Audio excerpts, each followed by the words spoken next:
Welcome to the Vine Resources Podcast Show with your host, David Lawrence. Welcome to another edition of the Vine Resources Podcast Show. Today we have with us Darren Roos. Darren is the CEO of IFS. Darren, thank you so much for joining us. Thank you, David. It's great to be with you today. Darren, I wonder if you can share with our audience a little bit about who you are and who IFS is, please. Sure. So, as you said, my name is Darren Roos. I'm the Chief Executive Officer of IFS. I've been in the software industry for about 20 years. As you can hear from my accent, I'm originally South African, but now live in London. I've been here since 2011. I joined IFS at the beginning of 2018. And IFS is a enterprise software business. We have about 4,000 employees located all over the world, and that ranges from hundreds of people in locations in New Jersey and Chicago to just over 1,200 people in Sri Lanka. So it's really distributed all over the place. Lots of different cultures. We're very gender diverse. We have great employee engagement and satisfaction. And it's an awesome business to be running. So it's good to be chatting about it today. Fantastic. And as you say, you've got lots of challenges coming into the business. I'm sure lots of opportunity as well. I'd love to know what a typical day in the business it looks like now for you as the leader. Yes. So as I said, I joined at the beginning of this year, so a lot of the first 6 or 8 months of the business has been getting to know more about our customers, more about the technology itself, and probably most importantly, getting to know the team that is IFS. One of the reasons that I joined IFS was that it had a reputation for being able to really delight customers. If you go on to Gartner Peer Insights, which is where our customers rate IFS, we have the highest score amongst the ERP and service management vendors. And the reason I believe that is because of the great employees that we have. So as a data point, our average tenure of our employees is 9 years, and it's really that longevity of employment and the commitment to the company that means that we're able to translate that longevity and experience into customer success. So, making sure that I was understanding what was at the heart of the culture of the organization, what was important to the 4,000 people who work here, was really important before I started to get an idea of where we wanted to take the business in the future. Darren, that's brilliant to hear, and I'm curious to know as a leader, obviously with an organisation spread across multiple time zones and many countries. How do you, as a leader, for example, go into an organisation and really get to understand the people? What's your approach normally? Yes. So look, there's no easy way to do it. You spend a lot of time on the road, and I joined, as I said, and immediately got on the road, and I did effectively two tours around all of the businesses. First with the previous CEO before he left, where we literally went one office at a time, went in, did town halls, met people, did deep dives on each of the individual businesses. And that took us, as I said, from Sri Lanka to Chicago to Ottawa, to South Africa and the Middle East, all over the world. And once the previous CEO had moved on, and I had officially taken over, I then repeated the trip again.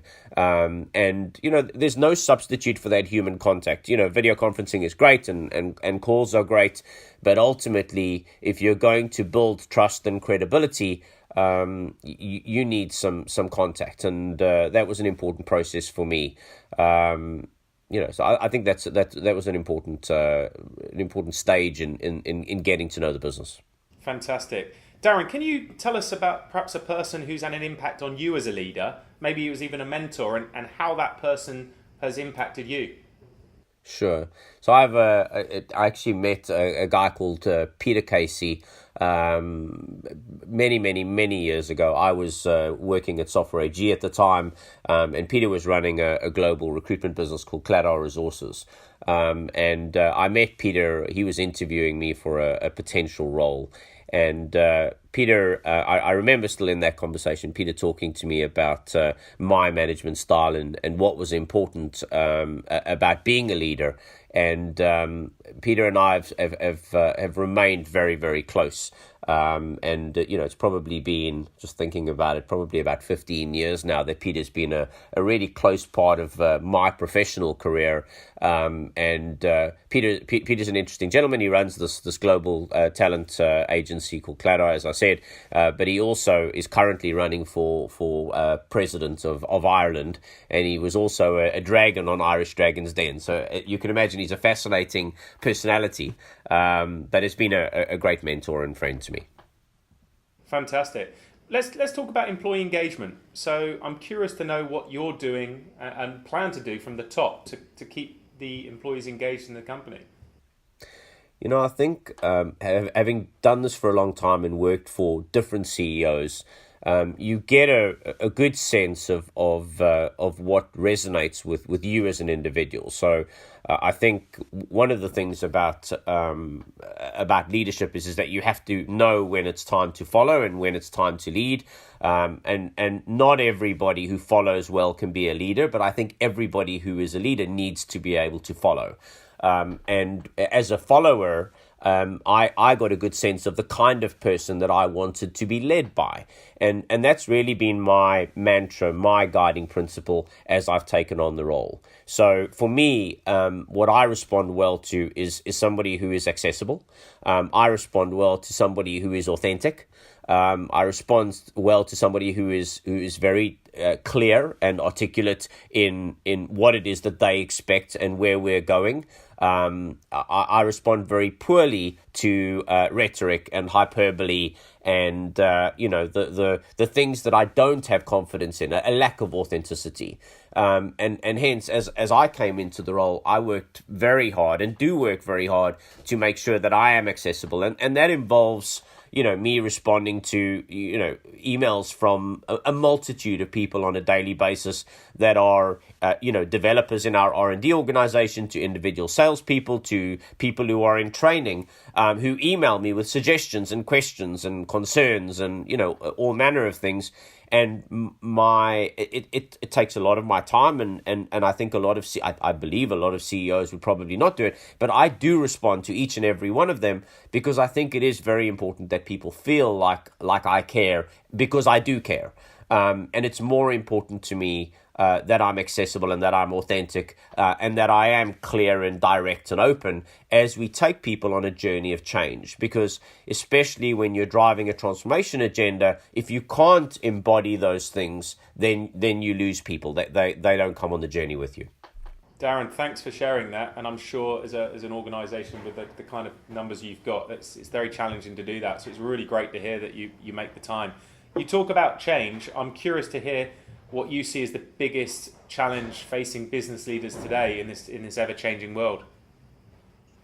Look, I think there's change and opportunity in the things that I'll talk about. And, we obviously see a lot of younger people coming into the workforce.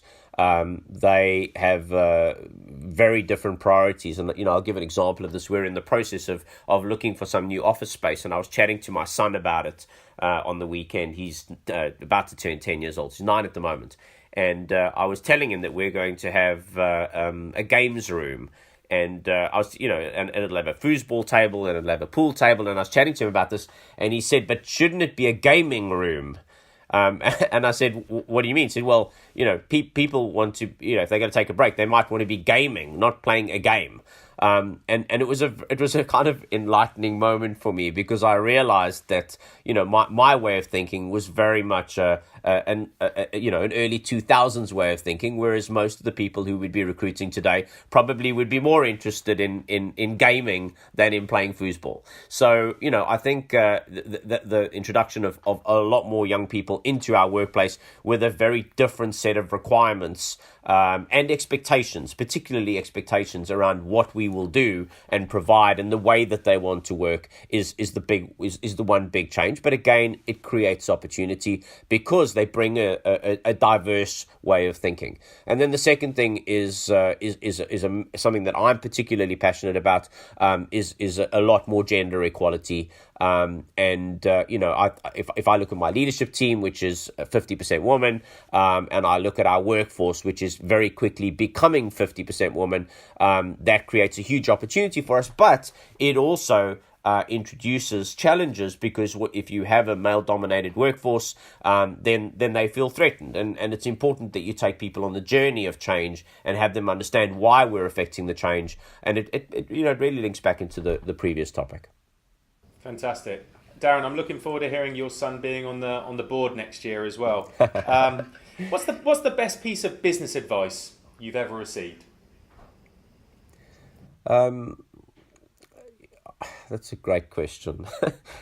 In the spirit of being authentic, I'm just going to tell you the one that really does stick in my mind. And if it came from Peter Casey in that very, very first interview that I had with him. And Peter has amazing pearls of wisdom, and I'll share two of them, but the business one first. And that was, he asked me whether managing up or managing down was more important.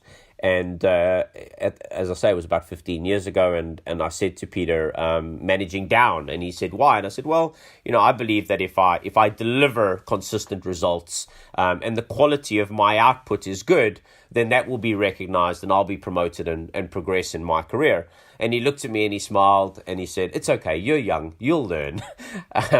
And that discussion has always stuck with me. And what I've learned, the lesson that I've taken out of that over the years, is that success is a function of performance and expectation.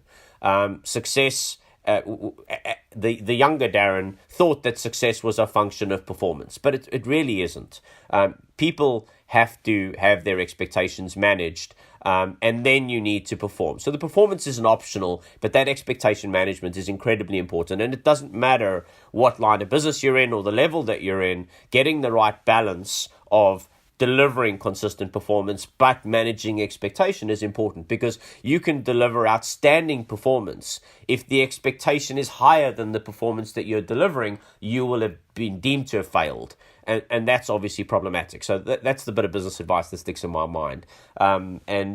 Before I move on, the second piece of advice that Peter has installed in me over the years is that there is no right way to do the wrong thing or wrong way to do the right thing.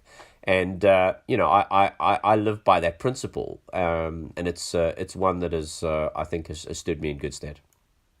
No, that's great advice there. How do you, just going back to the company, how do you help new employees understand the culture of the business? So I'm a big believer in visualizing things, and we have a program which is called True North.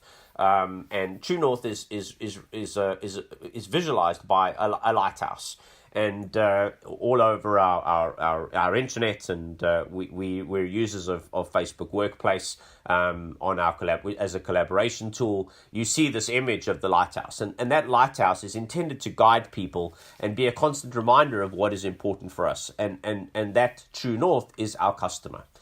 More specifically, not just any customer, but a customer that is looking to challenge in their industry. It's not necessarily the person who is established as the market leader, but the person who is trying to become the market leader. So the hashtag that we use and the mantra that we repeat is for the challengers. And I think that having that visualization, having a very clear idea of who it is that we're trying to serve, and what our guiding light is incredibly important. And if we can bring new employees into the organization, and we can go through the kind of ticket to the game induction stuff that we need to do, orienting them with our business and making sure that they have the tools that they need in order to be successful, but then ensure that they understand very clearly what their primary purpose is, and that is to serve our customers and to help our challenger customers become the market leader. If you have those two things in place, then I believe you get people successful sooner, and they're more likely to be passionate about what it is that they're doing, irrespective of where they are in the business. Fantastic. And Darren, it's great to hear a company like yourselves using Work Chat, and for those who don't know that, that's Facebook's internal chat function and social site. We use it as well, so it's great to hear that as well. Darren? What's the one mistake you witness business leaders making more frequently than others?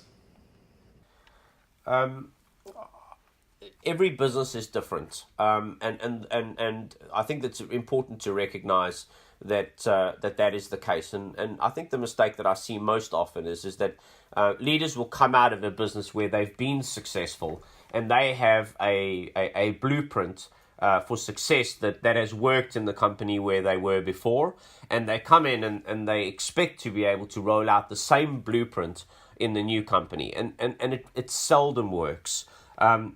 You will always be the product of your learnings, and if I think about the changes that I've effected at IFS, and the things that have worked, there are a lot of things that I've done that come from successful trial and error in the past. But there isn't a blueprint, and I made it very clear when I came to IFS, and this really is the way I feel, that IFS needs its own formula.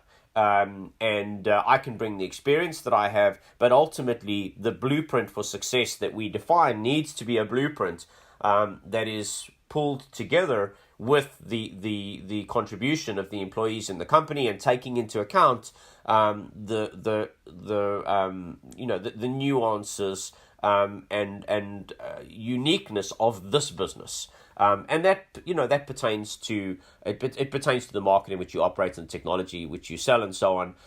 But even more importantly, the demographic of your workforce, the cultural aspects of the workforce, what they're passionate about, what their sense of purpose is, and that needs to be unique. So I think that's the mistake that I see most often, is people trying to take a cookie cutter approach to something that's worked in the past. That is fabulous advice there, Darren, and thanks for sharing that. What do you see the industry looking like over the next few years, particularly for you, and how do you think it'll affect your ability to attract and hire the right talent? So, in the software industry, enterprise software industry, like I think almost any other industry, the pace of change is accelerating. The number of competitors is increasing, versus what it's been before. And as with most industries, the nature of those competitors is different to what they've been in the past. So, typically, if you were in an industry, there were barriers to entry. Those barriers to entry were typically, scale and customer base and so on. And that's simply not the case in our industry anymore. Customers are more predisposed to source their solutions from less conventional options, and will take risks that they wouldn't have taken in the past. And this is all about the introduction of cloud computing and the availability of apps. And again, it's very tightly linked to a millennial workforce that are used to picking up their mobile phone and downloading an app, and if the app works for them, then they use it. And enterprise technology is moving in the same way. But that level of disruption, the pace of disruption, I think is relevant in every industry. How it affects the workforce is that there is going to be more competition for the same skills, and that competition will also come from non-traditional sources. So what becomes more important than ever before is that you're able to retain the talent that you have, that you're able to retain that talent in ways that are unconventional. And I think to be quite specific, you can't simply pay people more, because there will always be somebody who will pay more. You can't give them too much, or you can't retain them by offering increasing flexibility like work hours and so on, because there will always be somebody who's prepared to offer more flexibility, etc., etc. So you've got to find ways that you can engage your employees and retain them in ways that are unconventional. And it's a combination of all of these things, right? So I'm not suggesting that you can't pay competitively or not have flexible or the right level of flexibility, but you have to find a rational level that you can operate your business at, but then be creative about how you motivate people. And And that's a complex task. If I use a specific example, I was at a software CEO roundtable in California a couple of weeks ago, and they were talking about the trends of labor in Silicon Valley specifically. And the CEOs were saying that what's happening is that the labor inflation, as a result of the mega tech vendors, the Facebooks, the Amazons, etc., and PayPal, etc., that the cost of labor has gotten completely out of control. They've got new graduates earning double what experienced people were earning 5 years ago. And those people are used to starting work at 10 o'clock and finishing at 3 o'clock. Many of them will only work from home, etc., etc. And they were just saying it's completely untenable. They can't actually run their businesses that way. So how do they deal with it? Well, they're going elsewhere. So, now they're having to source skills in other countries and in other markets that they wouldn't previously have looked at. So I think it's a combination of things. You've got to be competitive, but you've got to find other ways of motivating people, making sure that they have a sense of why they're there, a strong sense of purpose, as well as finding, alternate sources of labor in countries where perhaps there isn't the labor inflation, there isn't the same competitive pressure. Darren, thanks so much for sharing that insight as well, and it's great to hear what you found out about in your time in Silicon Valley as well. I've got a final question for you, Darren. If you had your time again and were giving your 20-year-old self advice, what's the one thing you would say? I feel like I've been incredibly blessed. I've been given great opportunities in the companies that I've worked, I would be the last person to suggest that in any way the cards have been dealt anything but good for me. So I think I'd struggle with wanting to change the course that I've taken. I think there are probably I talk to young people quite a lot, and there are some things that I say to them, and I'll share a couple of those because they've resonated well, and I would like to believe that based on the feedback I've gotten, that they have had an impact on people's lives. The first one is that if somebody's, and 20 years ago I was 24, so if somebody's 24 years old, they likely have not had a lot of life experience, and they've not developed something which I term a fear of regret.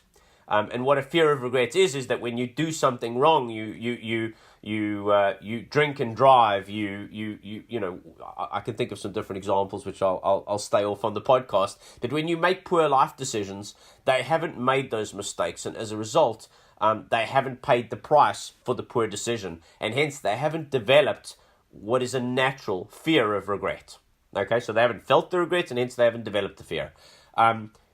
Be aware of that. As a young person, it's very important that they're aware of this fear of regret, because when something goes wrong, they might not be able to make up for it. Right? There might not be a way back. And I have a number of tragic stories of where people have made this kind of mistake and paid the price for it, and in some cases, irreparable damage has been done. So this having a healthy fear of regret is one, and then the second thing is that to be successful in a career, you need a sponsor. The idea that if you work hard and you deliver results, that you will progress in your career, that if you have a plan, you will progress in your career, is not accurate. In order for you to progress in your career, you need a sponsor. You need to find a company where there is somebody ahead of you in the business who can sponsor your development. Without that mentorship, without that sponsorship, you will not progress. And that's something that a lot of people just don't realize. So, those are the two things that I'll leave you with, David, and hopefully they help someone. Darren, that is so great. You've given so much insight there, and some amazing stories that I'm sure our listeners would love to thank you for. Thanks so much again for being on the podcast today. What's the best way if people want to get in touch with you, connect with you, or find out more? Yeah, so they're welcome. If they want to connect with me personally, then I'm very active on LinkedIn, and they're welcome to ping me on LinkedIn and or on Twitter, either. And from a company perspective, they can either reach out to me directly. As I said earlier, I pride myself on my accessibility. Or if they just want to learn more, they can go to www.ifsworld.com. and we'd love to hear from anyone. Darren, thank you so much for your time. Good luck with the business. Thank you, David. Thank you very much. We really hope you enjoyed our podcast. If you're listening to this on iTunes, please take a moment to give us a review. 4 stars would be good, but 5 stars would be amazing.